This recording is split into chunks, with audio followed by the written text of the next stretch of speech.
our next item is two more important identities. And when I say important, I mean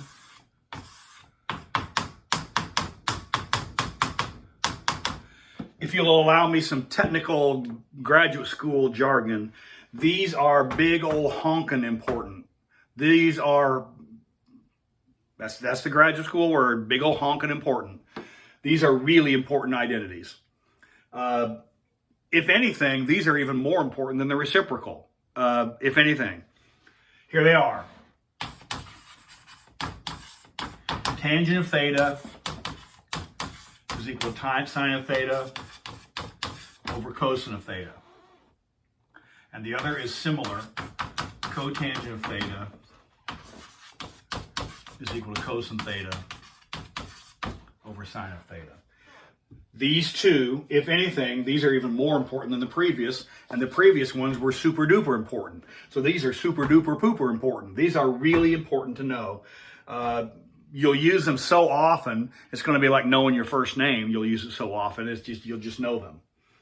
Tangent is sine over cosine. If you take the sine of any angle in the world, take sine of any angle in the world, and take the cosine of that same angle, assuming cosine is not zero. Okay, assuming cosine is not zero. So take sine of any angle, cosine of any angle, as long as cosine is not zero, when you divide that, that's the same thing as if you took tangent to start with. Tangent is sine over cosine. Now, what I just did is something you can do, but you need to be cautious. You can say tangent is sine over cosine. You can say that all you want. But I'm telling you right now, at the very start, so there's no confusion, if you write tangent is equal to sin over cos, I don't care what else you do. You might solve the world's energy crisis, but you're not getting any credit out of me. This is garbage. And if you do not write the argument, the angle, then this is nothing. That's a color. That's something very naughty. And that's, I don't know, it's called, whatever it is. This is crap. All right? In the more technical graduate school jargon, that's crap. You must put the argument. Tangent of theta. Now later on, we won't be using theta. Later on, we'll be using x. So you can write tangent of x is equal to sine of x over cosine of x. That's just fine. And I think I indicated earlier, if you don't want to, you don't need to put the parenthesis.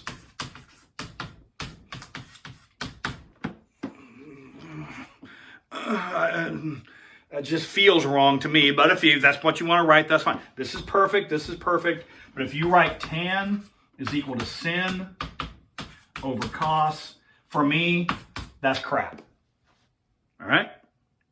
That might not be particularly eloquent, but I think it gets the point across. This is garbage. Make sure you have the argument in. Make sure you have the angle written. You can say sine over cosine all you want, but when you write it, it needs to be correct mathematics. Okay, so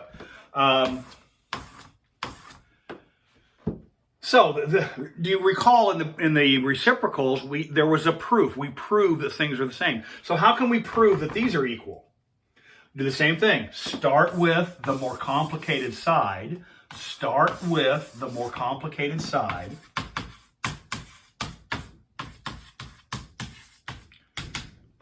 Write what that's equal to in terms of the XYR definitions, and simplify all that. And when you finish simplifying it, you stinking better get tangent of theta.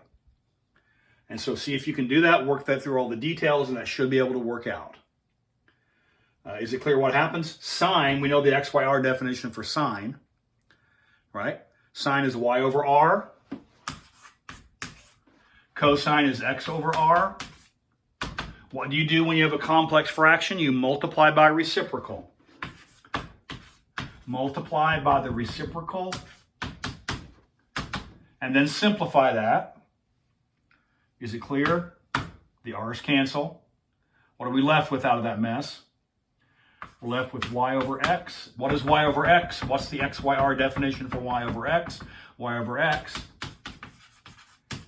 is tangent theta, and we're done. The right-hand side, which is what we started with, the more complicated piece, A is equal to B, B is equal to C, C is equal to E, E is equal to F.